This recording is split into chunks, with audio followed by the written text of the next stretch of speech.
Eh bien, bon après-midi, chers téléspectateurs. Bienvenue à votre rendez-vous de l'information. Très heureux d'être encore avec vous cet après-midi, édition de la Une des tabloïds, édition du 23 juin 2016. Nous sommes très heureux d'être parmi vous et très contents de savoir que vous êtes de plus en plus nombreux à aimer ce programme. Voilà, il est question donc, vous le saviez certainement déjà, de vous donner les informations selon les grandes unes d'après les journaux parus dans les kiosques ce matin. Et pour ceux donc des journaux qui ont pu arriver dans notre rédaction centrale d'ABK Télévision, nous allons faire le tour de l'information entre des routes, les pénétrances ouest et est de la ville de Douala, dont les travaux étaient déjà engagés depuis cela quelques temps. Les journaux donc, pour ce qui est de ce matin, revient sur l'état donc des chantiers et aussi le nouveau code pénal qui a été adopté et tout et autres. Nous en ferons le tour de l'actualité selon les journaux ce matin. Et également, il faut dire que les journaux aussi nous fait, comme toujours, les journaux vont nous amener vers un portrait, quelqu'un, un personnage que vous allez certainement découvrir avec un superbe engouement et avec un bon privilège. Ça, il faut le noter. Et tout de suite, donc, histoire de faire la petite balade en information, nous allons tout de suite prendre le pouls égrené en quelque sorte, ces grands titres, ces grandes unes d'après les journaux. Nous allons donc débuter avec le quotidien Le Messager, paru dans les kiosques ce matin. Le Messager titre pour ce matin: Tribunal criminel spécial à Tangana Mbara écope de 25 ans de prison. La décision donc a été prise hier du côté du tribunal criminel spécial. Et le Messager nous dit, alors que l'État du Cameroun était attendu sur l'exécution des recommandations de la Commission africaine des droits de l'homme et des peuples, demandant donc la libération immédiate de Jean-Marie Atangana Mbara, et à lui verser une somme de 400 millions de francs CFA en guise de dédommagement, le tribunal criminel spécial, en abrégé TCS, a encore frappé un coup en condamnant de nouveau l'ex-ministre d'État à 25 ans d'emprisonnement. Outre cette condamnation, le journal nous dit ce matin que l'ex-secrétaire général à la présidence devra payer à l'État du Cameroun la rondelette somme de 2,927 millions 500 000 francs CFA en guise donc de dommages et intérêts. Il lui est ainsi reproché d'avoir courant juin 2003 détourné la somme de 5 millions de dollars, soit 2,905 millions 500 000 francs CFA, destinés donc à l'achat d'un aéronef neuf présidentiel. C'est à lire dans les colonnes du Messager, plus précisément dans la page 3. Voilà donc, et nous allons poursuivre cette fois-ci toujours avec le Messager qui nous parle de l'Assemblée nationale, cette loi qui a été mise en examen. Le Messager nous dit ce matin que le nouveau code pénal adopté, l'Alliance donc des forces progressistes dénonce l'unilatéralisme de l'exécutif. C'est en page 2. Et le Messager nous dit, après donc 8 heures de plénière, les députés ont approuvé donc le projet de loi portant relecture du code pénal, aucune concession de gouvernement et un Laurent Esso sur la défensive, nous précise le journal. Je cite d'ailleurs: une polémique stérile et ridicule. C'est donc ainsi que Laurent Esso, ministre de la Justice, garde des Sceaux, a qualifié le débat autour du projet de loi portant révision du code pénal proposé par le gouvernement. Le patron donc de la chancellerie a rejeté toutes les accusations de l'ordre des avocats qui demandaient le retrait de ce texte parce qu'il n'avait pas été consulté lors de son élaboration. C'est donc à lire en page 2 pour plus d'informations, pour plus de détails concernant ce nouveau code pénal camerounais dont il est toujours dit que les députés voudraient mettre ce nouveau code pénal, voilà, en promulgation, donc c'est-à-dire en adoption. Voilà. Nous poursuivons toujours avec le messager qui nous parle de lutte contre le VIH et titre: le Cameroun cherche plus de 85 milliards de francs CFA. C'est donc un budget ambitieux pour financer le plan d'action 2016.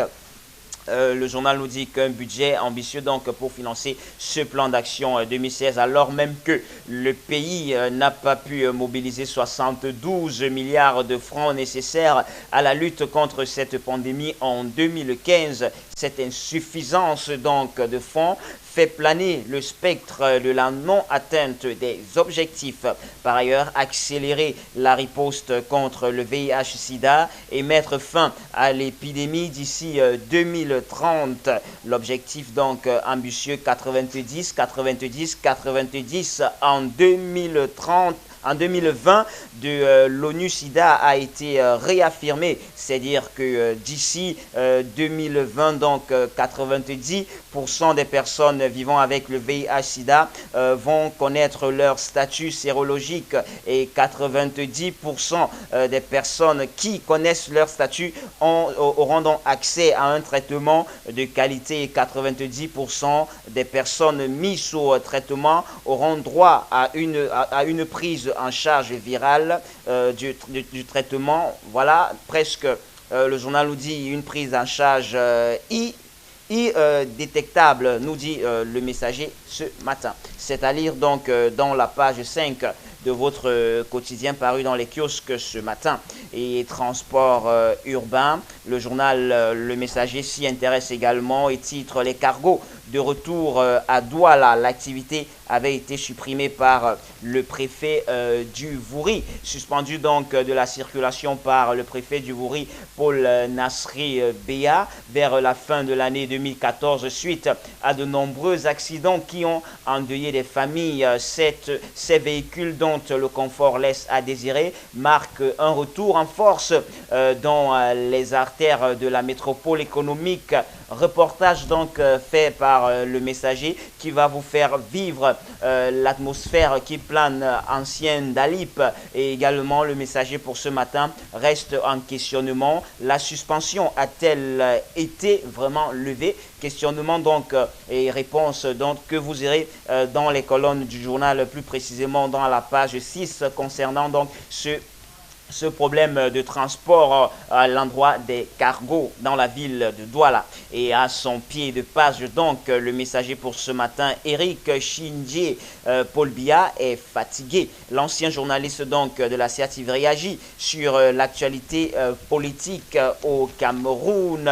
Ancien journaliste à la télévision publique, ancien chargé de la communication à la Banque mondiale, puis à la Banque africaine de développement, et depuis 2014, directeur général de African Media Initiative, Eric Chindjé réagit sur l'actualité politique au Cameroun et le défi de la presse africaine dans un entretien accordé à l'Info Cameroun au hall de l'hôtel Golf à Abidjan, en Côte d'Ivoire, au terme d'un atelier de formation d'une cinquantaine de journalistes africains aux techniques de reportage du secteur agricole. C'est donc à lire dans la page 9 du messager de ce matin.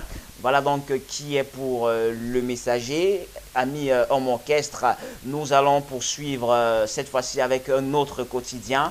Il s'agit votre journal bleu, oui, quotidien Le Jour, qui s'intéresse ce matin à ce qui se passe du côté de la ville de Douala. Je vous le disais d'ailleurs en entrée de jeu, en introduction, l'état des routes des pénétrantes ouest et est, qu'en est donc l'état. Le journal Le Jour s'y intéresse ce matin d'ailleurs et il nous apporte quelques éléments éclairants là-dessus. D'ailleurs, dans la titraille de ce matin, Douala pénétrante est et ouest, où en sont les travaux? C'est dans la page 6 que vous en aurez beaucoup d'éléments de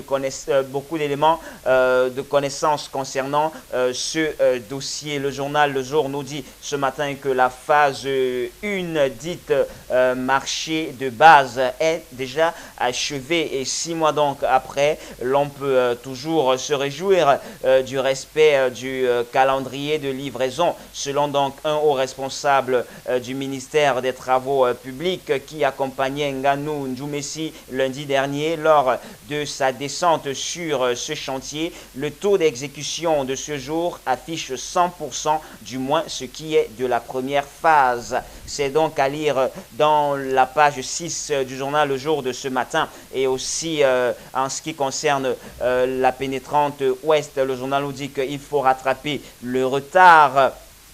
Pénétrante ouest, donc le groupement Satom Sogea Matière qui exécute le marché était confronté jusqu'ici à de problèmes d'occupation des emprises. Le journal nous dit donc que les mises en garde faites par le ministre Ndjoumessi lors des réunions avec les concessionnaires ont apporté des fruits. Les concessionnaires donc ont déplacé leur réseau. On a une avancée en termes de solution qui va permettre donc à l'entreprise d'atteindre un niveau optimal de l'exécution des travaux. C'est à lire avec pour plus de détails dans la page 6 du journal Le Jour de ce matin. Et également, Le Jour s'y intéresse aussi. Condamnation à 25 ans de prison à Tangana, Mbara, ce qui ne tue pas rend fort. L'intégralité de la réaction de l'ex-secrétaire général de la présidence de la République. Vous aurez donc à travers les colonnes du journal Le Jour de ce matin toute l'intégralité d'Antangana Mbara après donc sa condamnation. Il faut dire qu'il reste optimiste, l'homme politique. Maître Claude Assira, avocat d'Antangana Mbara, donc quant à lui, n'a pas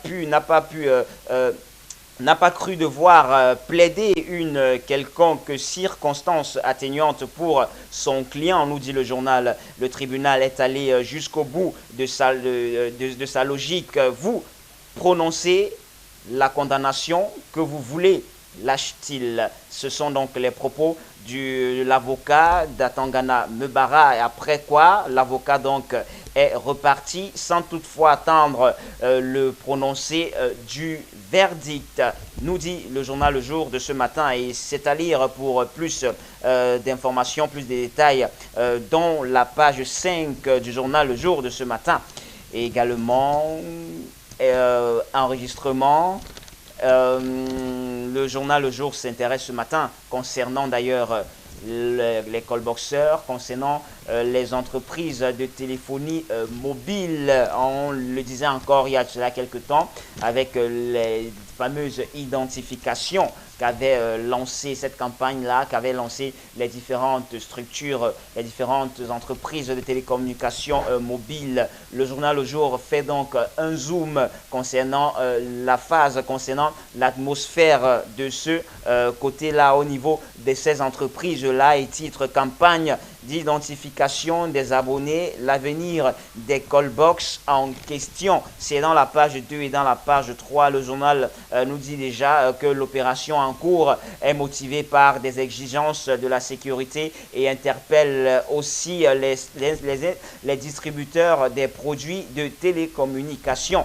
Et dans cette quête donc de traçabilité, il y a la problématique des callbox, ce secteur donc de la téléphonie mobile pourrait continuer à servir de canal aux malfaiteurs pour commettre leur forfait, nous dit donc le journal Le Jour ce matin. Pour plus d'éléments de réponse, éléments de connaissance, c'est dans les pages 2 et 3, tout un dossier que vous propose le journal Le Jour ce matin. Et aussi Assemblée nationale, le code pénal adopté au forceps, nous dit Le Jour pour ce matin. Et pour sortir également de ce quotidien sport, Ligue 1, le top 10 des meilleurs buteurs, c'est dans la page 9 que vous en aurez. Voilà, ces nouvelles, le journal nous parle bien sûr de ces nouveaux prodiges. Voici les meilleurs gadgets après la 22e journée du championnat. Nous parle le journal Le Jour de ce matin, c'est dans la page 9.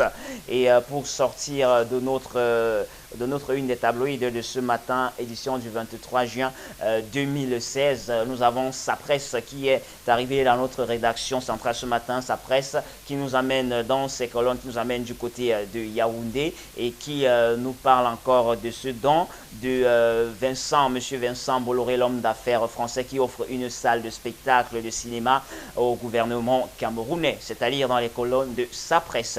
Voilà donc, mesdames, mesdemoiselles et messieurs, c'est sur cette information que nous allons mettre un terme à notre édition de la revue de presse, édition de la une des tabloïds du 23 juin 2016.